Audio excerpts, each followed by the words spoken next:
Bugün söz açacağımız dəhşətli qətlin ssenarisi nə qədər qəribə səslənsə də, avtobusda təsadüfən yaranıb. Əhmədliyə gedən avtobusda iki xala qeybət eləyirdi. Ancaq onlar bilmirdi ki, avtobusda üzü arxaya oturan, onların kürəklərini söykədiyi şəxs qatı cinayətkardır. Məhz bu təsadüf doğrudan da istintaqçıların işini müşkülə salacaqdı. Həmin qeybətdən bir neçə gün sonra Neftçilər metrosunun yaxınlığındakı 9 mərtəbəli binada yaşayan gənc qadın amansızlıqla qətlə yetirilir. Yuxuda olan yaş yarımlıq körpəsinin də üstünə balış qoyulur. Pullu bir şəxsin sevgilisi olduğu deyilən liftçi qadının kim tərəfindən öldürüldüyünü öyrənmək üçünsə, müstəntiq həmin 9 mərtəbəli binaya dəfələrlə qalxıb düşməli idi. Liftçi qızın dəhşətli qətlini və bir peşəkarın qiymətli tövsiyəsi ilə yerə atılmış, əl boyda kağızdan açılan film kimi cinayət işini təqdim edirik. Bura TV11, adım Sərdar Amindir. Başlayaq. Nizami rayonunda Neftçilər metrosundan Əhmədli istiqamətinə gedərkən yolun sol tərəfində inşa olunmuş 9 mərtəbəli bir bloklu yaşayış binasında liftdə işləyən qadın yaşadığı evdə kəsici alətlə amansızlıqla qətlə yetirilmişdi.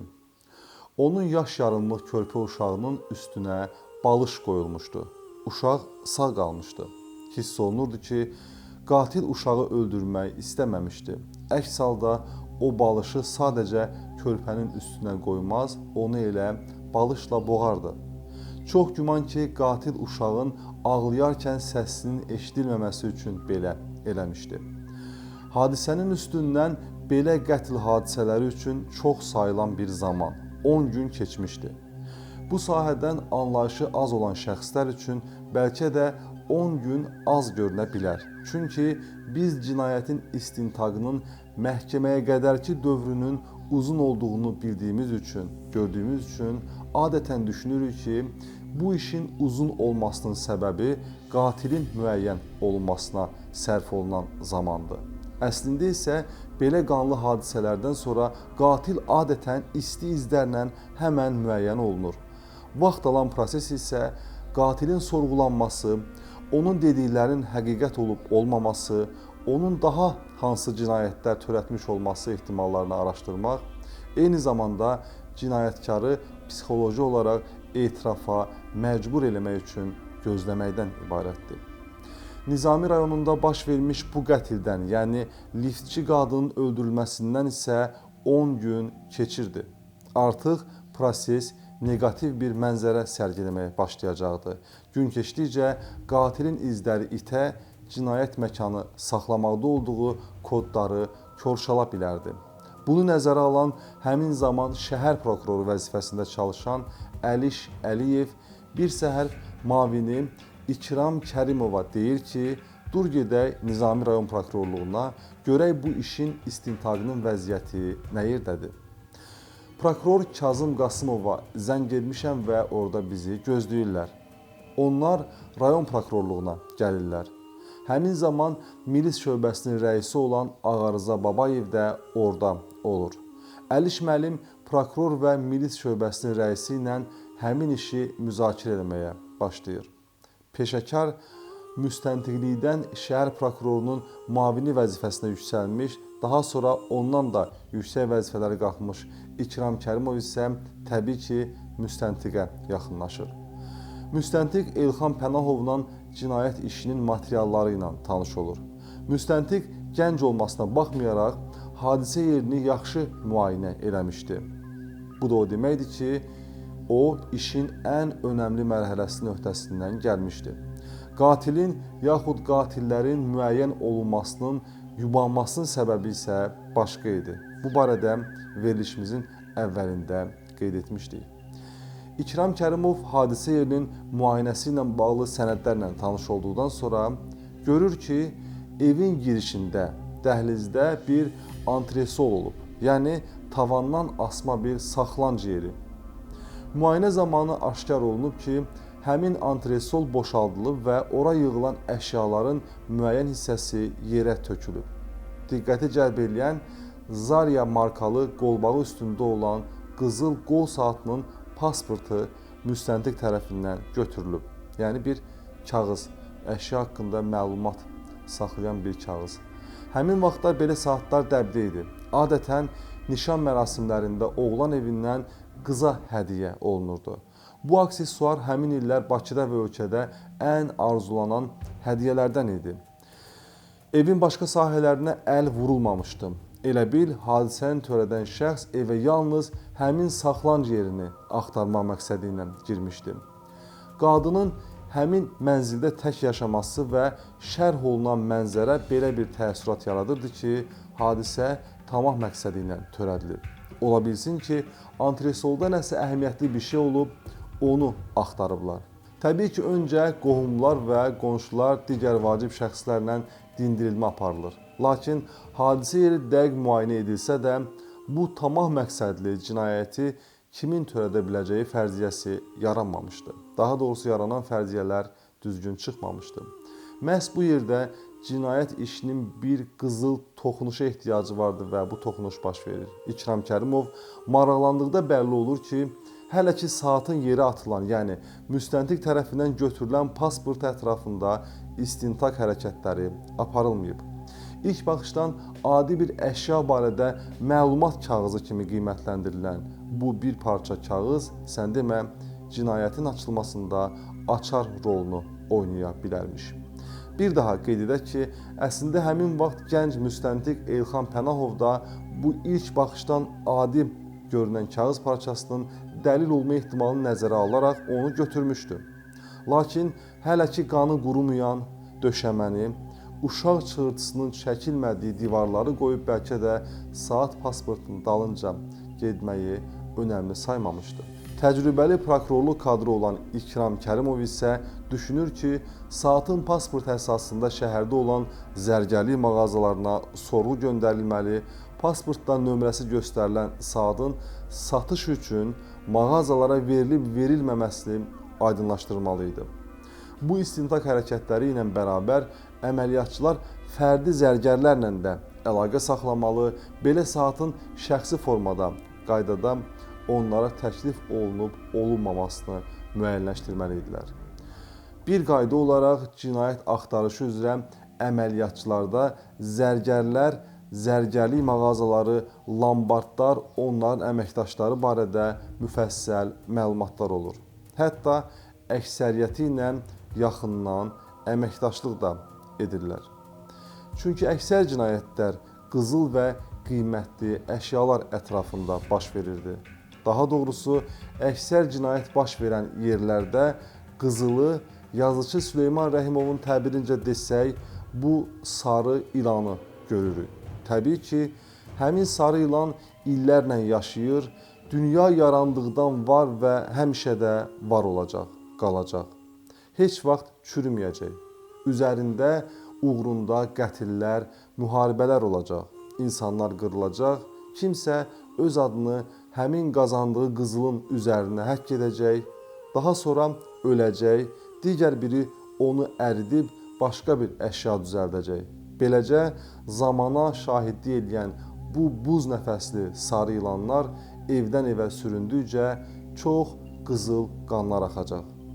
Həmin sarı ilanların, yəni qızılların sürünərək keçdiyi məkanlardan biri də qızıl mağazaları, zərgəri dükanları, lambardlardır. Və həmin sarı ilanlar özləri ilə bərabər çoxlu-çoxlu kriminal qirayətlər, cinayət informasiyalarını da süründürüb bu məkanlara gətirir. Bunun üçün də hüquq mühafizə orqanlarının əməkdaşları üçün zərgərlər önəmli subyektlərdir. İkram Kərimov da məhz bu amilin ardınca getməyi təklif edirdi. Bugün liftçi qızın evində qabıq qoyaraq getmiş sarı ilanı axtarmaq lazım idi. Bu qızıl saat hara getsə də mütləq fısıldaya-fısıldaya yolunu bir zərgərin evindən ya da bir qızıl mağazasından salacaqdı. Odur ki, Milis Şöbəsinin rəisi Ağarıza Babayev və müstəntiqə təcili olaraq bu sahədə zəruri istintaq və əməliyyat tədbirlərinin həyata keçirilməsi tövsiyə olunur. təmkinli, səriştəli rəis qısa bir vaxtda şəhərin bütün zərgərlik mağazalarına sorğuların çatdırılmasını təşkil edir. Məktublar paylanarkən bəlli olur ki, mağazalarda axtarılan həmin saat hələ ki mağazalara təqdim olunmayıb. Həmin vaxt Bakıda cəmi 12 belə mağaza var idi. Hər rayondan bir, Səbail rayonunda isə Firuzə və Zümrüd adlı 2 mağaza fəaliyyət göstərirdi. Həmin mağazalarda həm dövlətdən qəbul olunmuş, həm də vətəndaşlar tərəfindən təqdim olunan zinət əşyaları satılırdı. Təbii ki, əməliyyatçılar zərgərlərlə də öz işlərini qurmuşdular. Saatın axtarışlarının 4-cü günü milis şöbəsinə məlumat daxil olur ki, həmin saat Natəvan heykəlinin yaxınlığında yerləşən Firuzə zərgərlik mağazasına təklif olunur. Mağaza ilə satıcı arasında müqavilə bağlanıb və həmən mağaza müdirinə bildirilir ki, saatın satılması barədə onu təhvil verən şəxsə məlumat verilsin. Yəni deyilsin ki, saatınız satılıb, gəlib pulunu götürə bilərsiniz. Qurulmuş əməliyyat şəraitində saatın pulunu götürmək üçün mağazaya gələn şəxs yaxalanır. Yaxalanan şəxsin etirafında isə biz xeyli diqqət edilməsi nüanslar görürük. O deyir ki, bu yaxınlarda Laz markalı avtobusla üzü Əhmədli istiqamətinə gedib. Avtobusun arxa təkərinin üstündə yerləşən tək yerli oturacaqda üzü arxaya əyləşmişdim. Arxa tərəfimdəki yer 2 oturacaqlı idi. Üzü avtobusun ön tərəfində olan həmin oturacaqda 2 qadın əyləşib söhbət edirdilər. Arxa-arxaya oturduğumuzdan bir-birimizi görmürdük. Onlar da məni görmədiklərindən arın-arxayın danışırdılar. Avtobus hərlənib fırlanıb gəldi 9 mərtəbəli binanın yanına. Buradan keçəndə söhbət əsnasında qadınlardan biri digərinə dedi ki, bu binada liftdə işləyən qadın bir mağaza müdirinə yaxın münasibətdədir. Onun bütün qiymətli əşyaları da həmin qadındadır. Mən bu danışığı eşitdim, sonra onlar növbəti dayanacaqda avtobusdan düşüb getdilər. Daha onların kimliyi mənə bəlli olmadı. Bundan sonra həmin bina və liftdə işləyən qadınla maraqlandım. Onun körpə uşağı ilə birlikdə həmin binada tək yaşadığını öyrəndim. Vaxt edib onun yaşadığı mənzilə gəldim və gördüyünüz kimi, xəbəriniz olduğu kimi artıq qadını öldürdüm və antresolu açdım. Axtarıb oradakı bağlamada büklü zinət əşyalarını götürüb getdim. Çarpayının üstündə uşaq yatmışdı. Birdən ağlayarkən səsi gəlməsin deyə ehmalca balışı üzünə qoydum. Həmin əşyaların kimə məxsus olduğunu bilmədim. Hesab etdim ki, mənim bu ailə ilə münasibətim yoxdur və heç kimin gümanına gəlməz ki, hadisəni kim törədib. Əslində qatil düz düşünmüşdü. Onun bu ailə ilə əlaqəsinin olmaması əksər variantları məhv edirdi və izi itirirdi. Lakin istənilən peşəkar qatil, peşəkar müstəntiqin yanında diletantdır. Çünki müstəntiqin əlində əlahiddə 2 silah var. Biri təhsil, digəri isə ədalət. Xülasə, buradakı daha bir məqamsa avtobusda qeybət edən qadınlarla bağlıdır. Günümüzdə də qeybət həmişə problem yaradır. Sözü gedən cinayət işində isə qeybət bir qatilin cinayət ssenarisini yaratmışdı. Xüsusən də şəhər mütündə hər kəs öz həyatını 4 divar arasından çölə çıxaranda dəfələrlə düşünməlidir. Bəzən kiminsə başqa məqsədlə, bəlkə də xoş niyyətlə paylaşdığı bir informasiya kimin üçünsə bir cinayət ssenarisi yazır. Qaydaq mövzumuza. Liftçi qadını öldürüb zinət əşyalarını götürən şəxs götürdüyü əşyaların əksər hissəsini istintaqa təqdim edir. Digər hissəsini isə tanımadığı şəxslərə satdığını deyir. İstintaq zamanı onun nə kimi zinət əşyaları uğurlaması və onların dəyəri təxmini olaraq ifadəsi əsasında müəyyən olunur. Uğurlanmış əşyaların kimə məxsusluğunu aydınlaşdırmaq mümkün olmur. Qadın öldüyündən onun barədə qeybət edən qadınların da kim olduğu bilinmədiyindən həmin mağaza sahibinin də kimliyi istintaqa bəlli olmur. Ancaq materiallardan görünür ki, bütün hallarda həmin əşyalar ümumilikdə o qədər də böyük əhəmiyyət kəsb etmirdi. Onsuz da cinayətin tamah üzündən edilməsi aşkar idi. Bu bir fakt üzərindən hazırlanmış sənədli kriminal verilişdir. Kiməsə birbaşa dərs demək, ehkam kəsmək məqsədi daşımır. Ancaq bütün cinayətlər və qətillər nə qədər acı olsa da sonda bir dərs və bir nümunədir.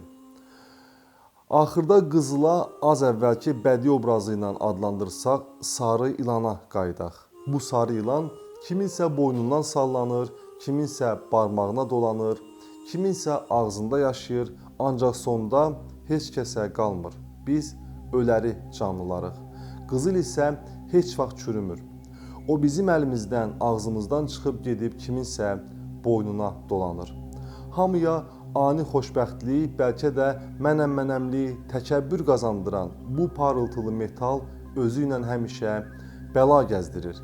Bu sarı ilanların arxasında həmişə qara, qapqara cinayətlər sürünür. Hər birinizə bu sarı-qara problemlərdən uzaq qalmağı arzulayırıq. Çünki dünya rəngarəngdir, ömür isə qısa. Bəzən sarı parıltılar bizə dünyadakı bütün rəngləri görməyə imkan yaratmır.